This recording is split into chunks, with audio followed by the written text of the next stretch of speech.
auto ఆగిపోయింది 5 కిలోమీటర్లు auto అంటే తీసుకొచ్చాను కానీ బాటిల్ కొట్టాలంటే ఏంటిది చెప్పండి ఇది అలాగే ఎక్కడైనా ఉందా 5 కిలోమీటర్లు ఆటో ఆగిపోతే ఆటో అంటే ఇక్కడ తీసుకురావాలంట కొట్ట ఎలా కొడతారు మరి ఎంతమంది ఉన్నారు ఇప్పుడు కిలో ఎన్ని ఆటోలు ఉంటాయి సుమారు ఎన్ని ఆటోలు ఉంటాయి 200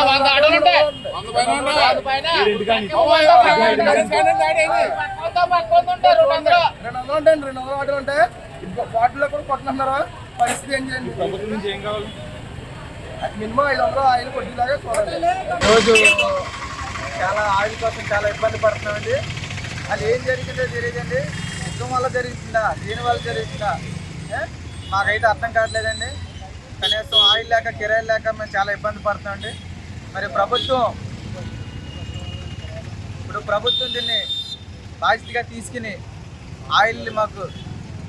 సప్లై చేయవలసిందిగా మేము ప్రభుత్వాన్ని కోరుకుంటున్నాం మా సమస్యలన్నీ ప్రజలు ఇబ్బంది పడకుండా చేయవలసిందిగా కోరుకుంటున్నామండి 8 గంటల నుంచి లైన్లో ఉన్నామండి 9 గంటల నుంచి ఇప్పటి వరకు లేదండి ఇంకా డిస్కషన్ జరుగుతుందండి వరకు వెయిట్ చేస్తున్నాండి ఇప్పటి వరకు ఎప్పుడు అవుతుందో తెలియదండి ఇంకా ఎదురు చూడమంటున్నారండి పెట్రోల్ బంకులు ఏం జరుగుతుందంటే సమాధానం చెప్పట్లేదండి అట్లా కిరాయిలకు చాలా ఇబ్బంది పడుతున్నామండి దానికి తోడు ఆయిల్ కొరత అవుతుంది పెట్రోల్ యాజమాన్యం ఎవరో సమాధానం చెప్పట్లేదండి ఎందువల్ల ఆపరు దేనికి ఆపరు కూడా మాకు తెలియట్లేదండి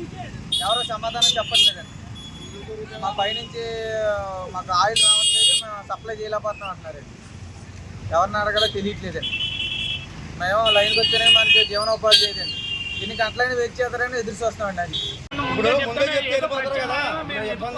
ఈ బాటికి వెళ్ళిపోదు ఇప్పుడు ఆటోలు కొడతాయంటే మేము అపార్ట్మెంట్లో వాచ్మెన్లు జనరేటర్లకి మేము మోసుకురాలేం కదా కనీసం వాళ్ళకి 1000 రూపాయలు కొడితే కనీసం మాకు 500 కొట్టినా సరిపోతుంది దాని గురించే తప్ప మేము దేని గురించి కాదు పొద్దున్న అనగా ఎట్టాము అంతే నేను ఒక ఆటో డ్రైవర్ అండి ఇప్పుడు నేను పొద్దున్న 7 గంటల నుంచి మేము అక్కడ వెయిట్ చేసి బంకులు ఎక్కడో అని చెప్పారు అక్కడ నుంచి ఉంటే అలా అయిపోయింది అన్నారు మళ్ళీ ఇక్కడికి వచ్చిన తర్వాత 200 కొడతా అన్నారు మరి దీనికి ఏం పరిష్కారం మన ఆటోలు తిప్పుకోవాలా మేము అక్కర్లేదా ఇప్పటికే ప్రభుత్వాలు పెట్టి మళ్ళీ మా జీవితాలు కూడా పోయినాయి ఇప్పుడు ఆటోల పరిస్థితి ఏంటో మీరు ప్రభుత్వాలు మీరు ముందుకు రావాలి మా పరిస్థితులు కూడా మీరు ఆలోచించాలి కదా ప్రతి ఓళ్ళు కూడా మీరు ఆలోచించండి ఇప్పుడు మేము ర్యాపిడ్ ఆల్రెడీ ఇబ్బంది అనిపిస్తూనే ఉన్నాం ఈరోజు ఫ్రీ బస్సులు వచ్చేసినాయి ఈ రోజు మేము లీటర్ పెట్రోల్ కొట్టండి కస్టమర్లు ఎవరు కూడా రూపాయి ఎక్స్ట్రా ఎవరండి మాకు ఉన్న ఆటోలోనే మీరు తిప్పుకోవాలి ఆటోలు నడుపుకోవాలి ఈ 500 కొడతారు 200 కొడతారు నిన్న నుంచి రిలయన్స్ బంక్ దగ్గర నుంచి పెద్ద క్యూ ఉంటే 1.5 గంట ఉంటే 200 కొట్టారు 1.5 గంట ఉంటే 200 కొట్టారండి ఇలాగ మా పరిస్థితి ఏంటి చెప్పండి ప్రభుత్వాలు గట్టిగా నిర్ణయం తీసుకొని మీకు ఆటోల గురించి ఎవరు ఆలోచిస్తలేదు ఎవరో కూడా ప్రతి వాళ్ళు కూడా ఆటో వాళ్ళ గురించి మెయిన్ కూడా ప్రతి వాళ్ళు పట్టించుకోవాలని అధికారులు అసలు లేదు అధికారుల దృష్టిలో మేము ఆటో వాళ్ళు వెళ్ళలేదు మా పిల్లలు మేము పోషించుకోవాలంటే మేము మా పరిస్థితి ఏంటి మీరు ఆలోచించండి అందరూ కూడా బంకుల దగ్గరికి అది కూడా పట్టించుకోవట్లేదు మా జీవితం కూడా ఇగో 200 రూపాయలకి వెళ్ళే కిరాయి ఈ రోజు 70 రూపాయలు 60 రూపాయలు కూడా వెళ్ళిపోతున్నారు ఆటో వాళ్ళు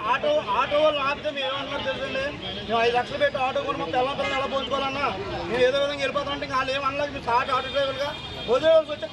పరిస్థితులు కూడా ఉన్నాయండి అలాంటి పరిస్థితుల్లో ఈ డీజిల్ కూడా మళ్ళీ కొరత అంటే ఏంటి చెప్పండి ఇప్పుడు ఆటో లైన్లో పెట్టుకున్నాం పొద్దున్న 7 గంటలు పెట్టాం ఇప్పుడు 200 రూపాయలు అంటే మేము ఏం తోలుకుంటాం ఏం సంపాదించుకోండి చెప్పండి మీరు ఆలోచించండి మీరు ఎక్కడి నుంచి వచ్చారు రైతులు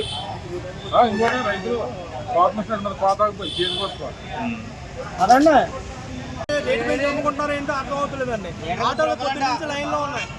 లైన్లో ఉన్నాయి పొద్దున్న నుంచి మాకు వ్యాపారం లేదు ఏం లేదు మా పిల్లల మీద రోడ్డు పోలు పడిపోతారు ఇప్పుడు తేరా చూస్తేనేమో 2 లీటర్లు కొడతాను అంటారు 2 లీటర్లు అంతా పోతే గంట సేపు రాదు ఎవ ప్రభుత్వాలు వచ్చి వాళ్ళ బాగు కోసం వాళ్ళ బాగుపడటం కోసం మరి ఎవడో ఖండించి అది కూడా ఎవడో రాదు లేదు